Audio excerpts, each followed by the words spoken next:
오늘 우리에게 주시는 하나님의 말씀은 마태복음 26장 1절에서 13절까지의 말씀입니다.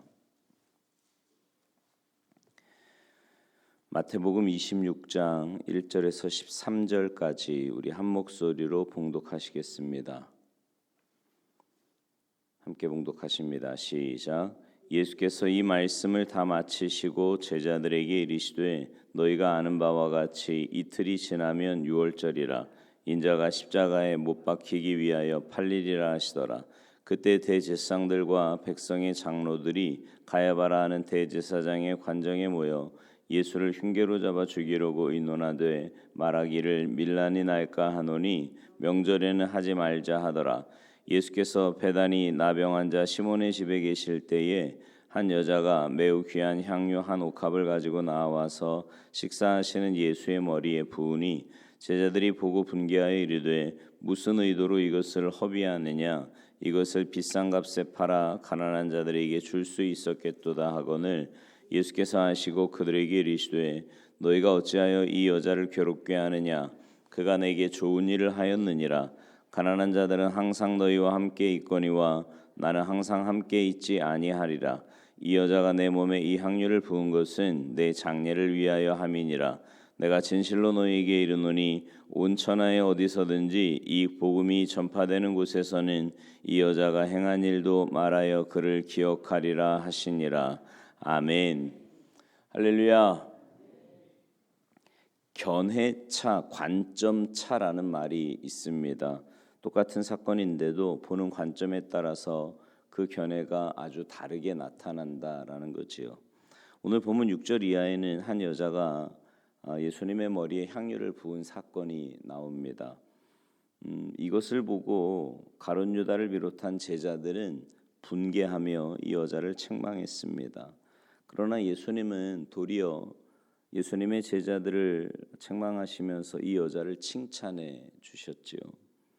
제자들의 책망과 예수님의 칭찬 각각의 다 이유가 있습니다. 중요한 것은 이 여인이 제자들로부터는 책망을 받았지만 예수님께로부터는 칭찬을 받았다라는 겁니다. 그게 더 복된 일 아니겠습니까? 예수님을 사랑하는 사람의 헌신은요 결코 허비가 아니라 준비임을 오늘 본문을 통해서 깨닫게 됩니다. 예수님께서 나병 환자 시몬의 집에 계실 때 한 여자가 매우 귀한 향유 한 옥합을 가지고 나와서 예수님의 머리에 부었어요. 그것을 보고 제자들은 이것을 비싼 값에 팔아서 가난한 자들에게 줄 수 있었겠다고 하면서 책망을 합니다. 10절 이하에 보면 예수님이 이렇게 말씀하시죠. 너희가 어찌하여 이 여인을 괴롭게 하느냐 그가 내게 좋은 일을 하였다. 이 여자가 내 몸에 이 향유를 부은 것은 내 장례를 위하여 함이다라고 말씀을 하십니다. 오늘 본문에는 이 여인의 이름이 나오지 않지만 병행 구절인 요한복음 12장에 보면 마리아라고 나옵니다. 마리아가 지극히 비싼 향유를 예수님의 머리와 발에 부은 것은 예수님을 향한 사랑의 표현이었습니다. 죽은 오라비 나사로를 살려주신 그 예수님의 은혜는 세상에 무엇으로도 갚을 수 없는 은혜였습니다. 마리아가 주님께 대한 그 사랑과 감사한 마음의 표현으로 지극히 값비싼 향유를 부어드린 것은 아름답고 향기로운 헌신이었다 말입니다. 근데 제자들은 그 헌신을 허비라고 했고요. 예수님은 준비라고 하셨습니다. 예수님을 사랑하는 사람의 헌신은요 결코 허비가 아닙니다. 그러니까 인간적인 눈으로 자꾸 이렇게 보는 경향이 있지요. 왜 주변에 신앙생활을 하면서 그런 분들 있지 않습니까? 이렇게 자꾸만 인간적인 관점으로 보는 거예요. 근데 그 말이 또 꼭 틀린 건 아니에요. 인간적인 눈으로 보면 그럴 수도 있겠다. 아니 그게 더 옳게 보일 때도 있습니다. 그러나 제가 늘 말씀드리지만 신앙생활의 기준은 내 경험이나 생각이나 상식이 아니고요. 하나님의 말씀이 기준입니다. 하나님의 말씀에서 그렇다 그러면 그런 거고요. 말씀에서 아니라 그러면 아닌 거예요. 제가 종종 말씀드리지만 지금 한국교회에 들어와 있는 가장 큰 두 가지 문제가 뭐냐면 하나는 샤머니즘이고요. 또 하나는 인본주의입니다. 샤머니즘이야 지금 말할 거 아니지만 인본주의는 굉장히 인간적이에요. 사람 중심이다 말입니다. 여러분 세상의 모든 종교는 다 사람 중심이거든요. 내가 중심이에요. 나를 위한 종교라고요. 근데 기독교는 아니에요. 우리는 나를 위한 종교가 아니고요. 하나님을 위한 종교입니다. 무슨 말이냐면 하나님의 뜻을 찾아서 그 뜻에 맞게끔 내가 변화되어 가는 게 신앙생활이지 내가 기준이 되어서 하나님의 능력을 끌어다 쓰는 게 신앙생활이 아니다 말입니다. 예수님을 사랑하는 사람의 헌신이 결코 허비가 아님을 여러분 늘 기억하시기 바라고요. 오늘 본문의 이 허비처럼 보이는 이 헌신은 예수님의 장례를 위한 준비일 뿐만 아니라 자기 자신의 장례 곧 미래를 위한 준비이기도 했습니다. 사랑하는 사람의 헌신은 결코 책망받을 허비가 아니라 칭찬받을 일이다라는 거죠. 예수님께서 마태복음 22장 37절 38절에서 이런 말씀하십니다. 내 마음을 다하고 목숨을 다하고 뜻을 다하여 주 너희 하나님을 사랑하라 하셨으니 이것이 크고 첫째 되는 계명이요. 그러니까 가장 크고 첫째 되는 계명이 뭐라는 거예요? 하나님 사랑이라는 거예요. 하나님 사랑. 그리고 그 헌신은 마음과 목숨과 뜻을 다하는 최선의 헌신이라는 겁니다. 그래야 되지 않겠습니까? 주님은 우리가 지금 사순절 기간을 보내고 있는데 독생자를 보내주셨잖아요. 그리고 그 예수님으로 인해 우리가 영원한 생명을 얻었단 말입니다.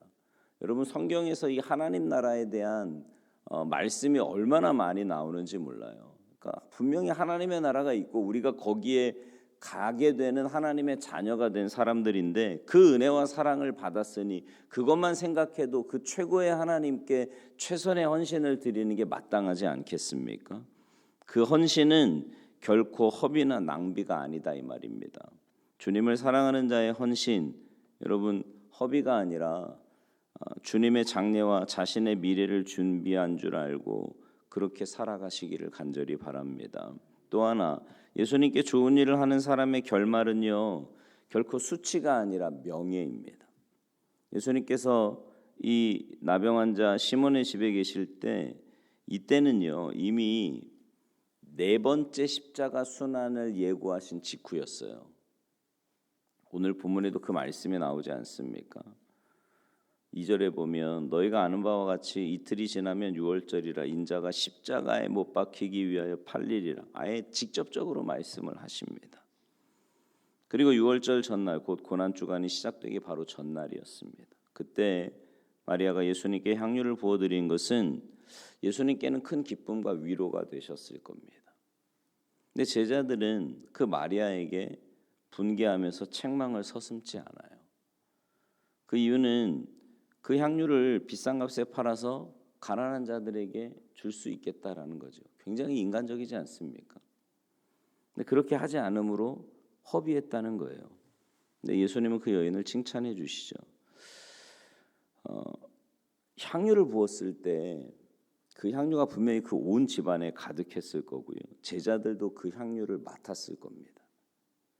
근데 그들은 예수님께 향유를 부어드린 여자에게 분개하고 책망하고 괴롭게 했단 말이죠.